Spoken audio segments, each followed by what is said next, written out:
In my prepared thoughts for tonight, I actually like to start at the end and move toward the beginning. End of my Shabbat thought, when I think about the nature of the human being, one thing that the liberal state that I'm defending, because I think the liberal state, and I want to overstate this too much, but the idea of Western civilization is under attack. I really believe with many that this is a fight for how we see ourselves as human beings. Are we victims?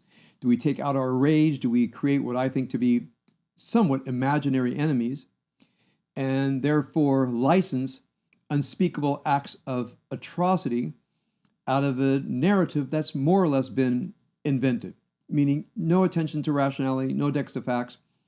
There is a painful factual record, but in no way does it license what we have seen. But as we talk about the power of the idea of the liberal state, one thing that the liberal state can't give, of course, is a life of depth. And when people don't have a life of depth, they feel a vacuum. They feel lack of meaning.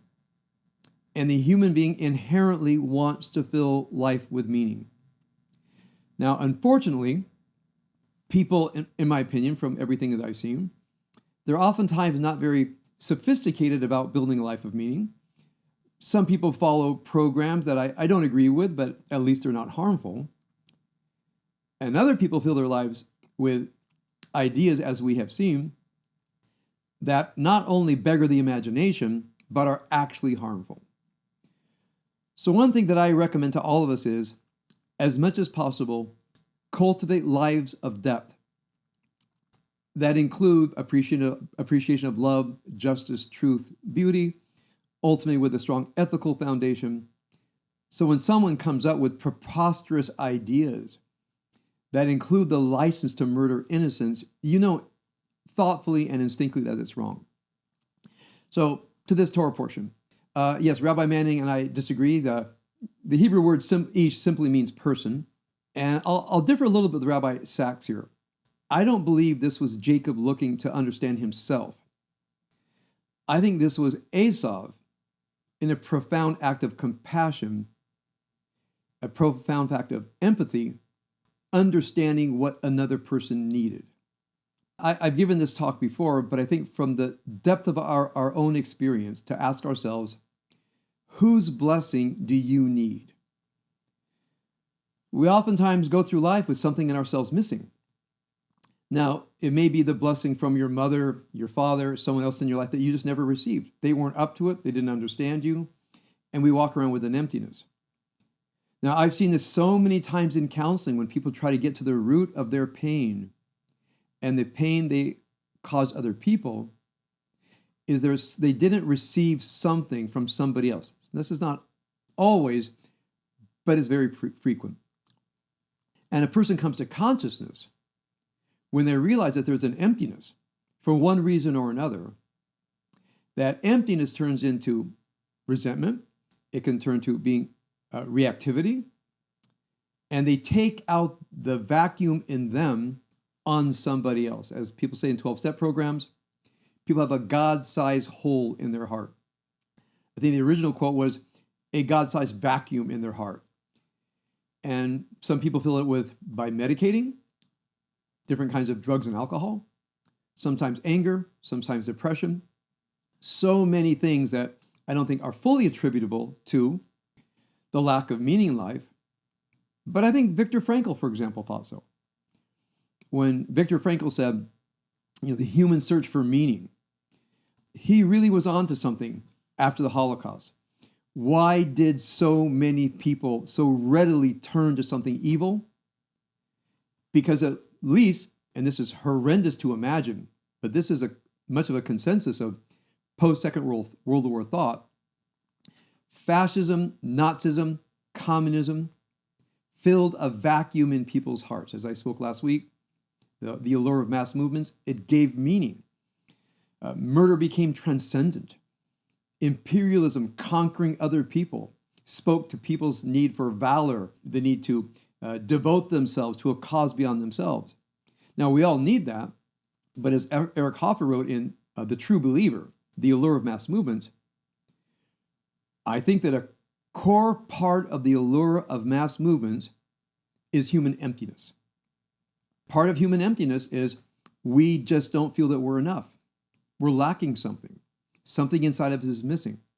Now, it might be the blessing of another person, and not each of us is as fortunate as Jacob that his brother is a transformed human being, does not carry the resentment, does not carry the anger, and figures out, before my brother gets back to Canaan, I need to be empathetic, compassionate, insightful, and grant him what he needs. You know that my theory, people say, well, how could Esau have changed so much? And my response is Rebecca, not only as a mother, but as a wise mentor. And the second thing I want to say in the search for meaning, I do think almost all of us need guidance. I certainly have needed the guidance of my mentors, and especially our tradition, especially once I learned how to study it correctly. My mentors and my tradition has given me such richness in my inner life that whatever vacuum, whatever God-sized hole is in here, I know how to address it continuously in what I'm going to call my deep attention to the spiritual side of our tradition. So however you want to read this, either Jacob discovering himself and abandoning an old self, which actually fits in with the idea that Esau, as the affirming other, sees his brother, knows what he needs, and grants it to him. The end of what I want to say is we all need depth. We all need meaning. Now, so a step before that is the terrible job I think that religion has done for searching people is to continuously present itself as rigid, dogmatic, and believing things that people think are just weird or immoral. Let me go to, for example, last week's Torah portion. Since I first began as a rabbi, my first congregation in 1981, the fall of 1981, I was officiating my first B'nai Mitzvah. And this Torah portion came up, of course, it's in the fall, last week's Torah portion. And the kids were outraged. How dare Jacob and Rebecca steal the blessing from Esau? Their little 13-year-old minds, and I'm going to say, in collusion with their parents. This is immoral. This is not right. I don't want my children studying this. It justifies thievery. These were questions that I was asked as a student rabbi in 1981. I had already been the benefit of great mentors, and that's when I conceived of the idea. It's not journalism. It's literature, a special kind of literature. And then I began teaching to my first rabbinical students and their parents. I met with the family. An idea I'm going to offer to you is an archetypal idea. What if you had secret knowledge that the world was awry? And there's a custom that said, give the blessing to this person, and you knew that was going to be destructive. And therefore, you had to answer to something deeper than custom, conformity, and write something that was going to end up terrible. Now, someone said, well, where'd you get that secret knowledge from? In a post-religious world, we could say intuition, some implicit truth that I can't exactly articulate, but I'll stake my life on it. Now, that's part of what being a moral person is. We can't explain every moral decision. We have lives of depth. Things come from within us that we just grasp and say, this will produce what is good. It's something core, it's something principle. I have to do this thing. In my imagination, Esau's going to be hurt, but he only deserved the birthright from a position of conformity. In my opinion, Isaac is avoiding this because of the Akedah. He doesn't want to hear about God. He doesn't want to hear about a higher law. In my opinion, Rebecca is stranded. Rebecca's alone.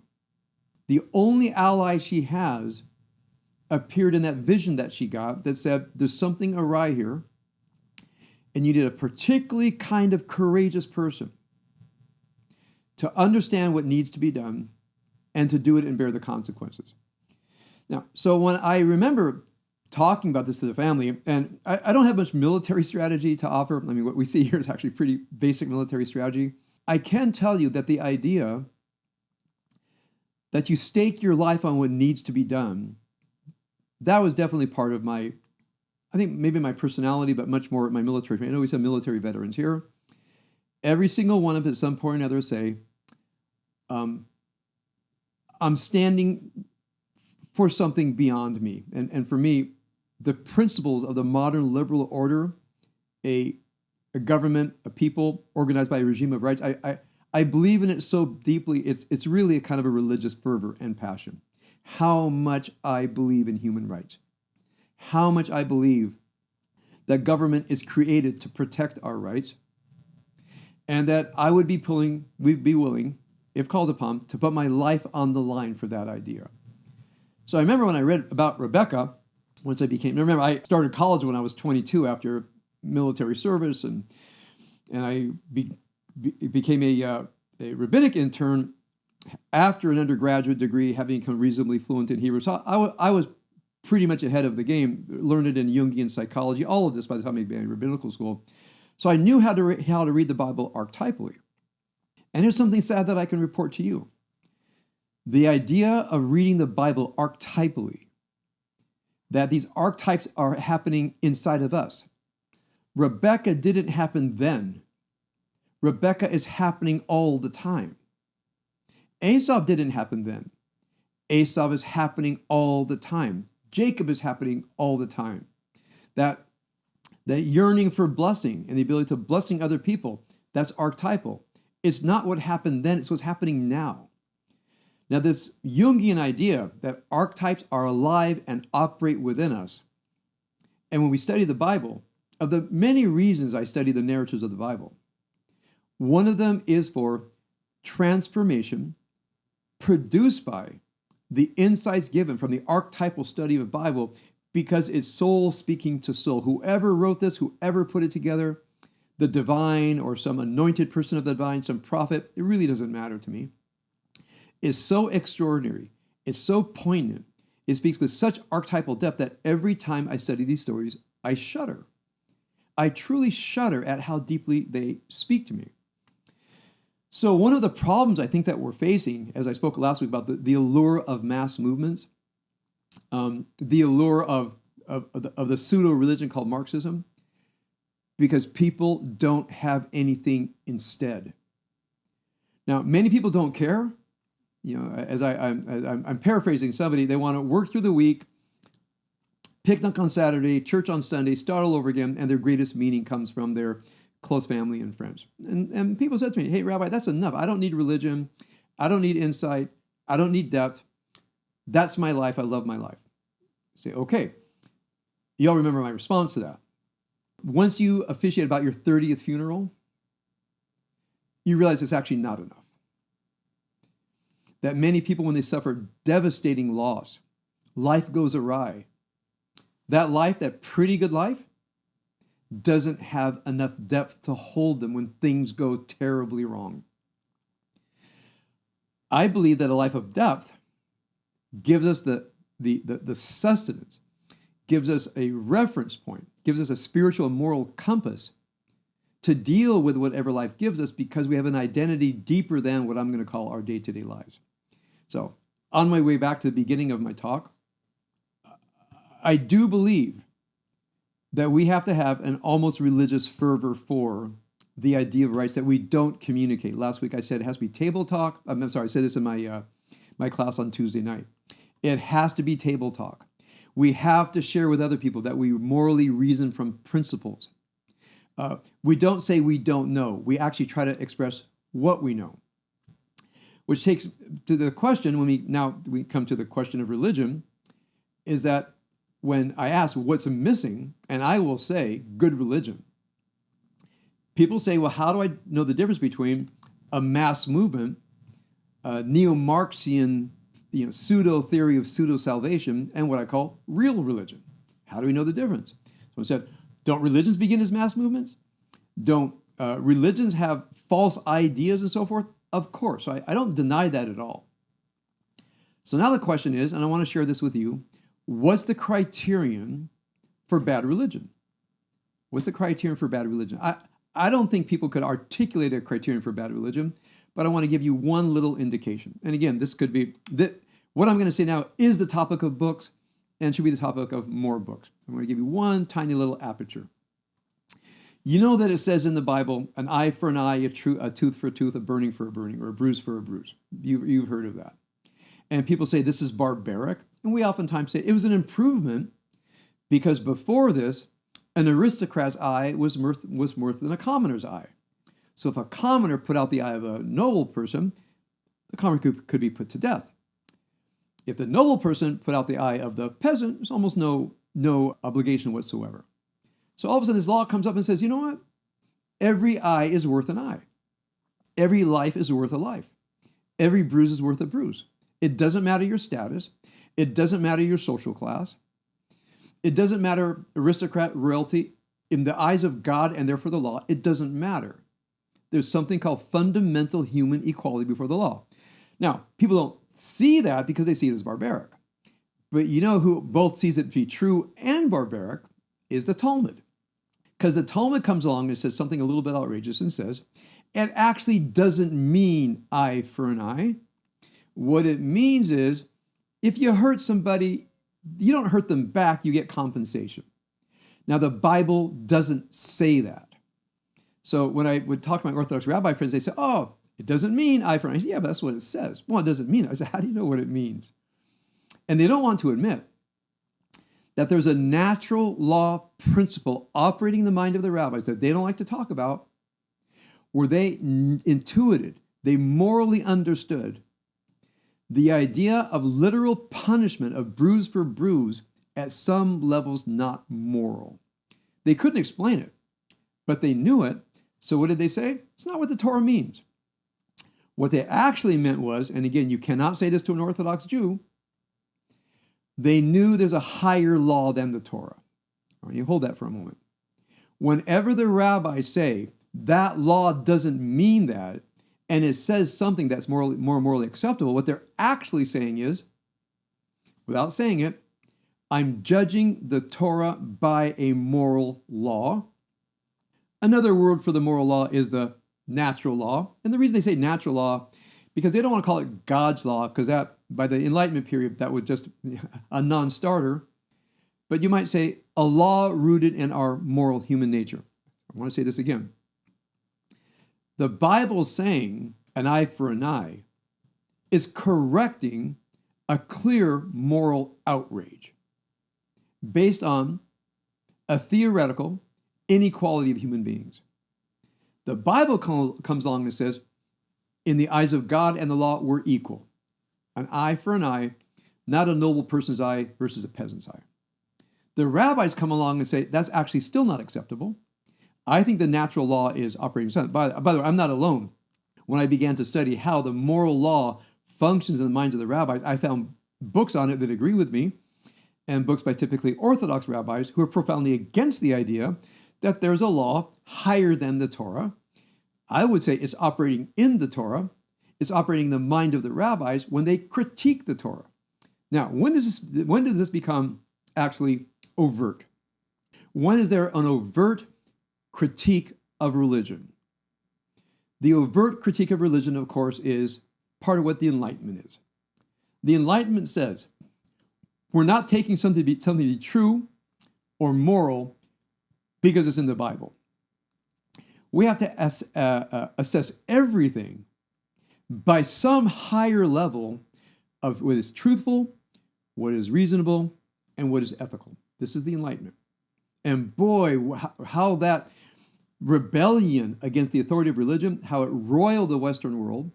That's where Reform Judaism begins. That's where conservative Judaism begins. And I'll call it modern Orthodox religion begins, including Rabbi Sachs. The Torah is not the law. The Torah is not the mind and word of God. There's a mind and word of God, you might say, permeating the text, but there are times when the text deviates from what we know is morally true. Orthodox Jews have a very time explaining this. But those of us who live under the rule of the Enlightenment, we assess everything as much as we can. Is it moral? Is it true? Is it moral? Is it reasonable? That's part of our Enlightenment heritage. That is our criterion for assessing religion. And we just have to say it outright. Now, with this idea in mind, if I read anything in the Bible, anything in our tradition, that doesn't seem empirically true, either I can say it's just false, it's not plausible. That's okay. I don't have any obligation to think everything I read is plausible, including the Jewish tradition. But there are things that are not just implausible. I'm going to put that aside. That's obvious. But there are things that are matters of depth.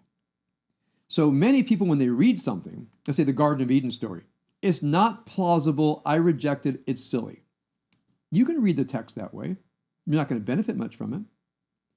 But if you see, it's not a claim that the Garden of Eden happened in history. It's a narrative about the human condition, and it's not the narrative people think it is. You've heard me many times people say, when the text says, God says to the Adam, on the day you eat of it, you will die. Of course, he eats from the fruit and doesn't die. People say, oh no, he meant when he becomes mortal, and they have all kinds of jumping around because they can't believe that the God character in the story would actually say something not true. I said, yeah, but it says it. Now that really makes people upset because they say the God character is real. It's journalism, not literature, and not that there's something really dark and untoward happening in the story, which is the way that I read it. Now, I think my reading is a deeper reading, meaning it takes me into this idea, is there something Gnostic and dark about the world that we live in? Do the things that we think to be true, are they not true? It takes me on a very deep journey when I study these things. But notice, I start with, I'm a child of the Enlightenment. I'm not going to say that Garden of Eden is a geographical place and everything in there was just as it happened. It's literature. It's deep literature. It's penetrating literature. So some things are implausible to me, and I'll just reject them as text being a child of its time. But mostly when I read something implausible, my question is it meaningful? Now that's a skill. It's a skill I want you to learn. It's a skill we have to teach, we have to be public about. Now, one thing I've always tried, for those of you who have listened to me for any number of years, I'm always trying to teach it. Don't reject something because it's journalism. It's not literature. It's implausible. Therefore, I reject it. I think of the what I call the archetypal debate between Jordan Peterson and Sam Harris. Jordan Peterson stands for depth, and I think Sam Harris, at least toward literature, has a kind of superficial rigidness about him. And I listened to them, and I remember listening to their debate, and I thought to myself, I don't think Sam Harris basically understands Jordan Peterson. That Jordan Peterson is a person of depth. He understands metaphors. He understands metaphysical reality. And I listened to the talk, and they were just completely at cross purposes. And that's one reason I think Jordan Peterson's lectures on the Bible have been so fantastically meaningful, because there are people that have never been exposed to a teaching on the meaning in the Bible. And when they heard it, they instinctively got it. They didn't know what to believe other than this is not a book of implausible immoral laws and stories, but it's rather a text of depth. Now, so here we are. I seeing things happening on campuses, as do you. The attack on Israel that I think has the claims that people make don't stand up to any kind of reasonable scrutiny and moral scrutiny. They just don't. And, people say, well, why don't you debate somebody? I'd rather empower you and you can talk to your friends and family. It got to the point, if you heard this, but when the city of Oakland decided to be a player in international politics and condemn Israel, at the city council meeting, where I think over 100 people spoke, one person said, the atrocities on October 7th were not done by Hamas. It was Israel done to its own citizens. Have you heard this? Have you heard this latest outrage?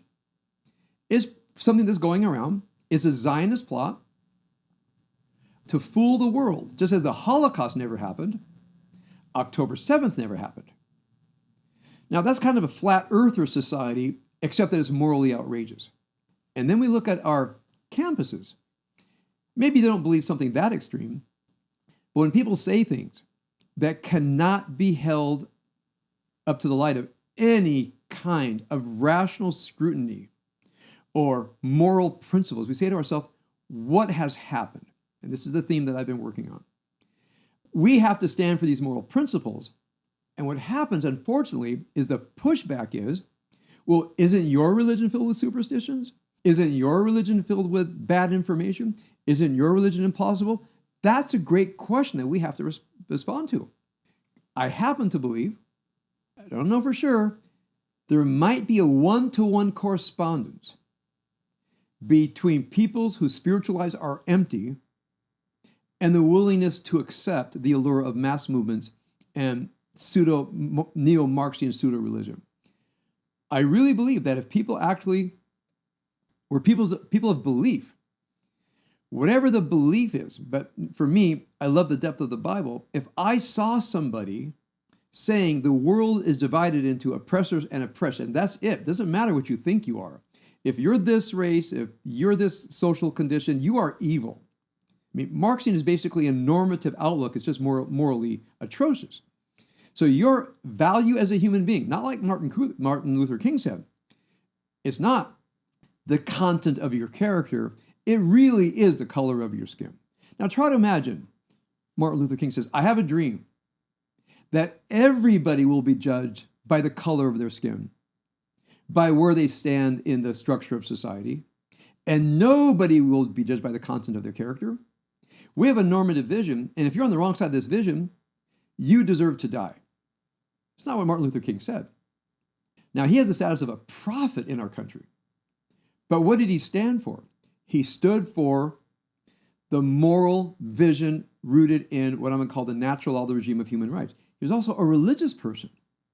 His Christianity deeply informed the message that he brought to the American public. And I remember hearing him. I was a kid. I remember hearing him, and more or less instinctively, we all said, I believe what he believes.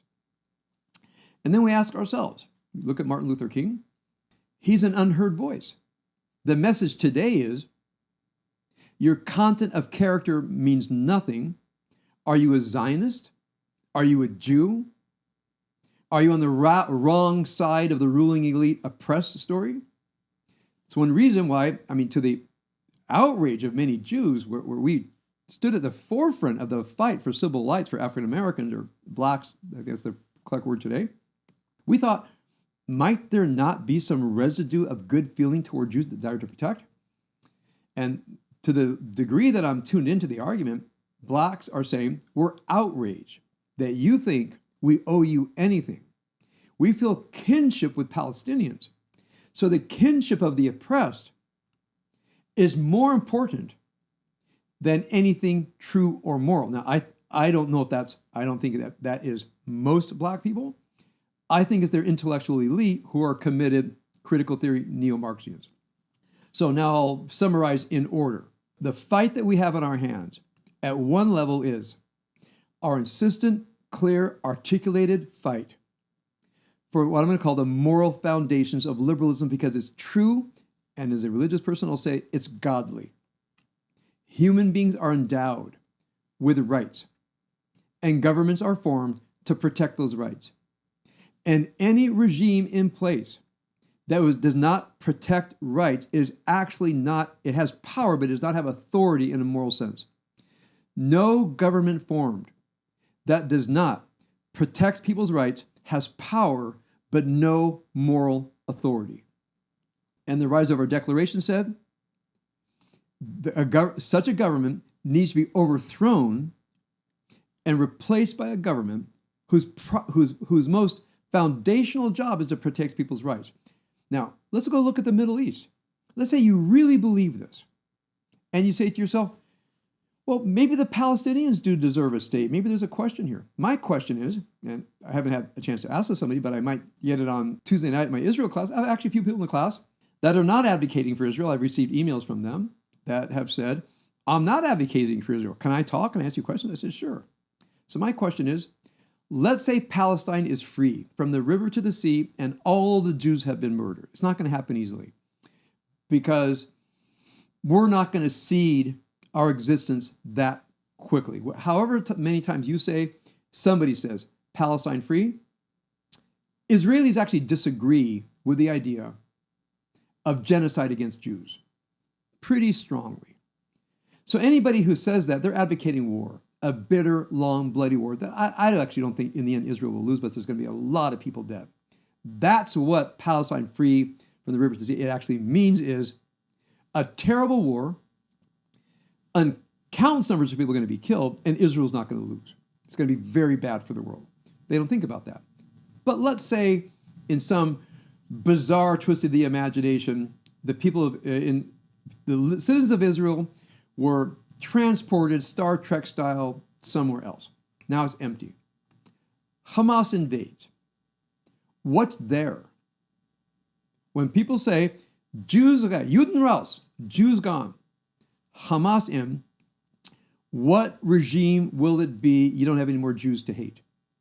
Now what we'll see is anti-human, anti-rights, anti-women, theocracy, no voting, anti-everything we stand for, anti-lesbian, gay, whatever you think is against everything we stand for. And that's what they want? It's an honest question. You could ask somebody, what state do you see? Do you agree with the Hamas state? You're probably never going to get this far, but let's say the Jews, Star Trek, transported somewhere else. What fills the space? Palestine free of Jews, Hamas in. How do you think the state should be organized? Now, let's say you actually get that far with somebody. One of your kids, it's not fair, it's morally wrong, the Palestinians got a raw deal. Say, okay, say you're right. Jews out, Hamas in. What state do you want there? I think they would say some version of a liberal democratic state with human rights. Can Hamas provide that? Now we have a deep question. Would you prefer a Hamas state, which stands for everything that we're against, or a Jewish state where there's a dispute over land, but at least stands for the things that we stand for? And I hope you get that far in the conversation. Because I would love to hear a young person say, I would rather have a thuggish, genocidal, human-hating tyranny than a democracy existing with a dispute over the land. Make them say it like that. Now, just to reverse the story, we have to be deeply, unabashedly, clearly, with a kind of a religious fervor, that we stand for truth, reasoning, ethics, and human rights. And there's no wavering. We don't say, well, this is my opinion, what's your opinion? This is not an opinion. If someone says to me, I don't believe in human rights, our conversation's over. Metaphorically, going back to Rabbi Manning's question, metaphorically, I want to say, I'll see you on the field of battle. Because this is not going to get resolved. If you don't believe human beings have rights and you believe that there should be genocide against the Jews, we're done talking, there's a war on. Okay? And that's why wars are fought. This is exactly why World War II was fought against both Nazi Germany and Imperial Japan. It's what the Cold War was about.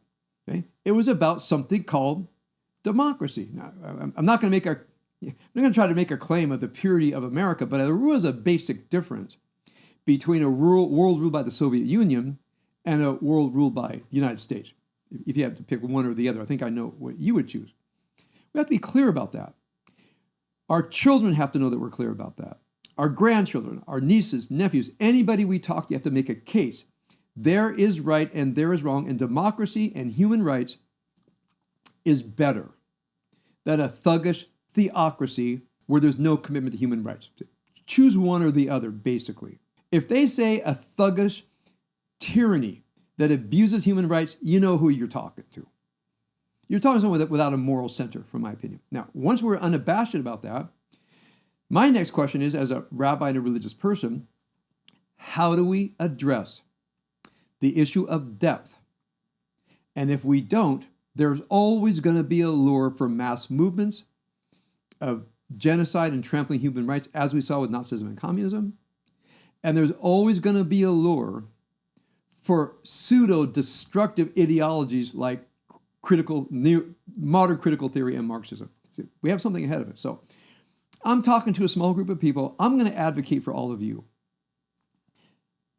In addition to making a case for what we believe in, the moral foundation of the liberal state, let's not take this heritage for granted. It is in question, by the way. It's in question. Do you want to bequeath to the next generation the rule of the modern critical theory Marxist crowd that you see in campuses? Do you want them to rule the country? Honestly, do you? And if not, what are you doing? What are you doing to make sure that they don't win elections? What are you doing that they don't take over universities and school boards and the Oakland City Council? What are you doing? Now, we're here. This is a lot. Okay, and we should carry this struggle for the truth of human rights, the truth of democracy, and not pretend that this case is solved, because it's actually not. It's under question. And I don't want a world where this view is questioned. I want this view to be regnant in the world. Okay. That's what I stand for, and I think most of you do as well. Now, as a rabbi and a religious person, you're more on the Jordan Peterson than the Sam Harris side, we have to address the life of depth. We have to address the life of meaning. And that's something that we stand for. So in any way that we can, and I'm going to, of course, I want to teach this as Judaism, but an approach to religion in general. In an Enlightenment world, religion does not take a stand against reasoning, truth, or ethics. Does not. It stands behind any religious tradition.